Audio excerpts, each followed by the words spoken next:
요한복음 1장 47절 48절입니다. 예수께서 나다나엘이 자기에게 오는 것을 보시고 그를 가리켜 이르시되 보라, 이는 참으로 이스라엘 사람이라. 그 속에 간사한 것이 없도다. 나다나엘이 이르되 어떻게 나를 아시나이까? 예수께서 대답하여 이르시되 빌립이 너를 부르기 전에 내가 무화과 나무 아래에 있을 때에 보았노라. 아멘. 우리 인생에서 가장 놀라운 만남은 예수 그리스도와의 만남일 것입니다. 예수님을 만난 사람마다 그 인생이 완전히 달라졌기 때문이지요. 주님을 만난 이후 이름이 바뀌는 인물들을 성경 속에서 종종 찾아볼 수 있습니다. 아브라함이 아브라함으로, 야곱이 이스라엘로, 시몬이 게바, 베드로로, 사울이 바울로 바뀌었습니다. 성경에서 계명은 단순한 호칭 변화 이상의 중요한 의미를 담고 있습니다. 예수님의 수제자 베드로도 마찬가지입니다. 그의 삶의 첫 전환점은 그의 형제 안드레의 손에 이끌려 예수 그리스도를 처음 만났을 때였습니다. 예수님의 첫 제자 2명 중 1명이 안드레입니다. 그는 원래 세례 요한의 제자였습니다. 세례 요한이 그의 제자들에게 예수 그리스도를 소개했을 때 안드레는 그가 메시아이심을 알고 예수님의 제자가 되지요.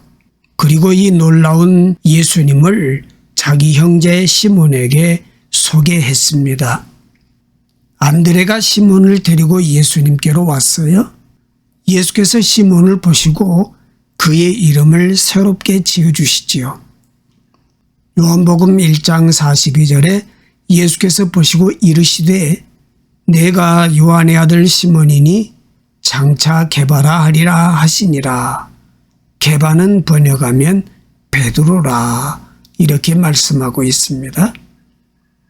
예수님이 처음 보는 시몬에게 게바라는 새 이름을 주시는 과정이 매우 흥미롭습니다. 게바는 아람어이고 베드로는 헬라어입니다. 그 뜻은 반석이라는 뜻입니다. 예수 그리스도는 시몬을 보셨습니다. 여기보다는 헬라어로 엠블레포라는 단어인데 자세히 주목하고 관찰하여 보는 것을 말합니다. 외적인 겉모습을 보는 것이 아니라 그 안에 숨어있는 잠재력과 비전을 보는 것을 의미합니다. 하나님께서 하실 일을 바라보며 기대하게 되는 것이 엠블레포입니다. 예수님은 겉으로 보이는 시몬이라는 사람의 성격, 성향, 기질을 넘어서 속 사람을 보셨습니다. 자기도 알고 다른 사람도 아는 시몬은 급한 성격에 혈기가 많고 나서기 좋아하여 좌충우돌하고 다른 사람의 말에 휘둘려서 잘 흔들리는 사람이었습니다. 한마디로 연약한 사람이었습니다. 그러나 예수님은 그가 앞으로 견고한 반석 같은 사람이 될 것을 보셨다는 얘기입니다. 그를 허물과 약점, 단점과 연약함을 극복한 견고한 사람으로, 팀을 이끌고 교회를 세우는 기둥 같은 사람으로 보셨습니다. 마치 모래에 파묻혀 있는 진주를 캐듯이.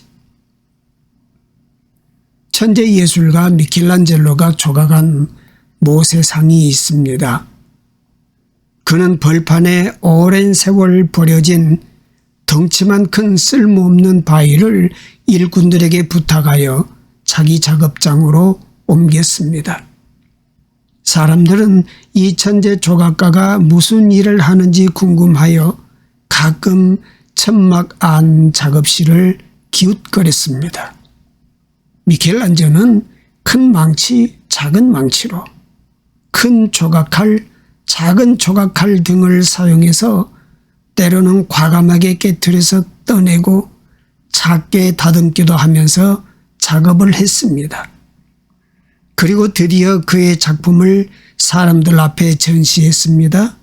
그 유명한 모세상이 이렇게 만들어진 것입니다. 사람들은 들판에 버려진 쓸모없이 덩치만 큰 바위를 보았지만 미켈란젤로는 큰 바위에 숨겨진 하나님의 사람 모세를 보았습니다. 그의 역할은 그 모세를 바위 위에서 꺼내는 일이었습니다. 마치 예수님께서 시몬을 보시며 개바라 하신 것과 같은 일을 했습니다. 예수님은 겉사람 시몬 안에 있는 속사람 개바를 보셨습니다. 주께서 시몬을 보실 때 거칠고 쓸모없는 큰 돌이 아니라 하나님의 사람 베드로를 보셨습니다. 우리는 주님이 바라보시는 엠블레포의 눈으로 자신을 바라보아야 합니다. 우리는 자신이 누구인지 누구보다 더 잘 알지요. 허물과 실수가 많은 사람, 약점과 단점 투성이인 자신을 보잖아요. 자신의 과거와 현재가 그것을 증명하잖아요. 그로 인해서 부정적이고 절망적인 미래를 예상하지요. 주변 사람들도 같은 관점, 같은 시각으로 바라봅니다. 부정적이고 비판적으로. 그러나 우리는 바위에 갇힌 모세를 오랜 작업의 수고로 꺼내어서 자유하게 하는 또 다른 미켈란젤로가 되어야 합니다. 약점과 단점, 허물과 실수로 뒤덮인 시몬 속에 개발을 발견하시는 예수님의 눈을 가져야 합니다. 주님, 제게 엠블레포의 눈을 주시옵소서. 나 자신을 쓸모없는 바위 덩어리로 보는 게 아니라 그 속에 있는 모세를 볼 줄 아는 눈을 주옵소서. 다른 사람을 볼 때 엠블레포의 눈으로 보게 하소서. 주님의 엠블레포의 시각으로 사람들을 바라보는 것을 훈련해야 합니다. 겉사람 시몬을 바라보는 것이 아니라 그 속에 있는 개발을 볼 줄 아는 눈을 훈련해야 합니다. 나 자신을, 타인을 볼 때도 주 예수의 시각으로 바라보아야 합니다. 그리고 그것을 담대히 자주 말하고 격려하고 세워주는 연습을 해야 합니다. 나의 눈이 엠블레포의 시선으로 바뀌면 나 자신이 바뀌게 됩니다. 내 입술과 생각과 행동이 바뀌게 됩니다. 그리고 가족이 바뀝니다. 자녀들이 용사로 서기 시작합니다. 그런 사람이 세상을 바꾸게 되지요. 수없이 넘어져도 하나님의 은혜를 입은 자는 성령께서 끊임없이 일으켜 주십니다. 하나님께서 그 영혼이 계속 넘어져 있는 것을 허용하지 않으시기 때문입니다. 일어날 때마다 그 영혼은 내면의 큰 변화를 경험하게 될 것입니다. 하나님의 마음을 가지게 될 것입니다. 하나님의 꿈을 품게 될 것입니다. 한 걸음 더 나아갈 때마다 하나님의 사람으로 더 깊이 만들어지게 될 것입니다. 엠블레포의 시선으로 바라보는 것은 마음의 기쁨이 있으면서 바라보는 그윽한 사랑의 눈빛이지요. 베드로가 예수님을 세 번째 부인했을 때에도 예수님은 배신한 베드로를 엠블레포의 눈빛으로 바라보셨습니다. 질책을 받아야 마땅하고 용서받을 수 없을 짓을 했음에도 예수님은 동일하게 사랑의 눈빛으로 베드로를 바라보셨습니다. 베드로는 그동안 예수님이 주셨던 말씀이 생각났을 것이고 회개했을 것입니다. 요한복음 13장 1절에서 유월절 전에 예수께서 자기가 세상을 떠나 아버지께로 돌아가실 때가 이른 줄 아시고 세상에 있는 자기 사람들을 사랑하시되 끝까지 사랑하시니라 말씀하셨습니다. 예수님은 제자들을 사랑하시되 끝까지 사랑하셨기에 그 사랑을 삶으로 제자들에게 보여주셨기에 연약한 제자들이 보고 배우고 마음을 잡을 수 있게 된 것이 아닐까요? 내게는 아이들을 향한, 남편을 향한, 아내를 향한 엠블레포의 눈빛이 있습니까? 세상이 모두 기능적인 면으로 사람을 판단하고 기대할 때 가정은 진흙탕에 뒹굴다 오더라도 다 품어주고 안아줘야 하는 곳인데 면사포 쓰고 최대한 이쁘게 멋있게 해서 결혼식을 올릴 때 그때 서로 바라보았던 엠블레포의 눈빛은 어디로 가고 지금은 기능적인 면으로 아내나 남편을 바라보고 판단하고 있는 건 아닌지. 하나님도 지금의 약한 내 모습, 날마다 넘어지는 내 모습을 보시면서 내 인생 전체를 통틀어 결국엔 하나님의 뜻을 이룰 내 미래의 계획을 보고 계시기에 엠블레포의 눈빛으로 나를 감싸 안으시며 나를 바라보고 계시겠지.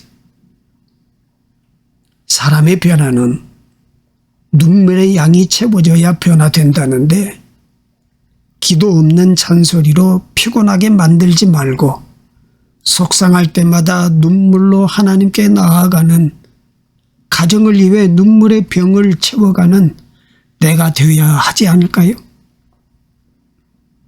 세상의 보통 사람들은 외면을 먼저 보지요. 리더십이 있는 사람은 현재의 능력을 보고 잘할 수 있는 자를 뽑습니다. 하지만 오늘 예수님은 전 생애를 통하여 많은 사람에게 복음의 능력을 끼칠 베드로의 가능성을 본 것입니다.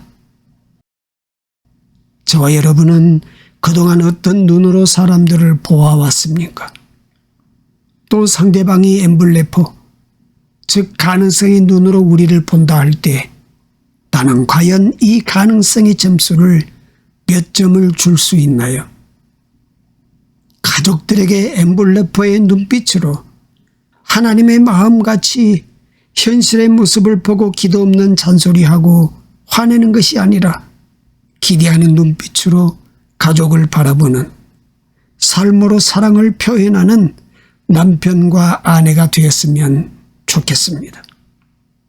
주님은 저와 여러분을 엠블레포의 눈으로 보십니다. 나 자신을 볼 때 실수와 약점이 많은 나로 보일 수 있으나 주님의 엠블레포로 보면 안에 숨어있는 엄청난 지도자의 모습, 위대한 사람의 모습도 찾아낼 수 있는 것입니다. 가정 안에서 부모들이 바라보는 자녀들의 모습은 어떤가요? 어떤 눈으로 우리 자녀들을 바라보시나요? 가정 안에서 부부가 서로 바라보는 모습은 어떤가요? 지금 실수하고 있는 부족한 모습만 바라보면 자녀를 야단만 치게 되고 부부싸움만 하게 되고 서로에 대해서 실망만 할 뿐입니다. 그러나 엠블레포의 시선으로 바라보면 가정과 교회는 천국이 될 것입니다. 우리가 엠블레포의 시선으로 교회와 성도들을 바라보고 사역자들을 바라볼 수 있기를 바랍니다. 시몬이 베드로로 변화되었습니다. 기복이 심하고 흔들리는 사람이 흔들리지 않는 반석과 같은 인생으로 변화되었습니다. 문제와 같은 아둘람 동굴의 400여 명의 사람들이 다윗의 용맹스러운 장수들로 변화되었습니다. 우리 안에 있는 숨겨진 진주를 보십시다. 이것은 하나님의 사람을 보는 기준입니다. 기도하겠습니다. 주님은 나의 삶에도 내 생각을 뛰어넘는 대안을 예비하시고 준비하고 계심을 믿습니다. 주님께서 예비하시고 준비하신 그 대안에 우리 또한 함께 참여하는 자 되어 순종함으로 주님께 나아가게 하옵소서. 하나님의 계획은 하나님의 때에 반드시 이루어짐을 믿고 하나님의 약속을 붙들게 하옵소서. 역사하실 주님을 기대합니다. 주께서 우리를 보실 때 마음의 기쁨을 가지고 사랑의 눈빛으로 엠블레포의 눈으로 보신 것처럼 우리도 우리 이웃을 엠블레포의 시각으로 바라보게 하옵소서. 우리 안에 숨겨진 진주가 무엇인지 볼 수 있는 믿음의 눈을 허락하여 주옵소서. 삶의 현장에서 부르신 주님의 부르심을 따라 오늘 하루를 성실히 완전한 마음으로 손에 능숙함을 가지고 살아내길 원하며 그것을 통해 삶의 현장에서 열매 맺히기를 원합니다. 우리 삶의 면면이 하나님의 선하심을 퍼뜨리는 그리스도의 향기 되게 하옵소서. 모든 말씀 우리 주 예수 그리스도의 이름으로 기도드립니다. 아멘.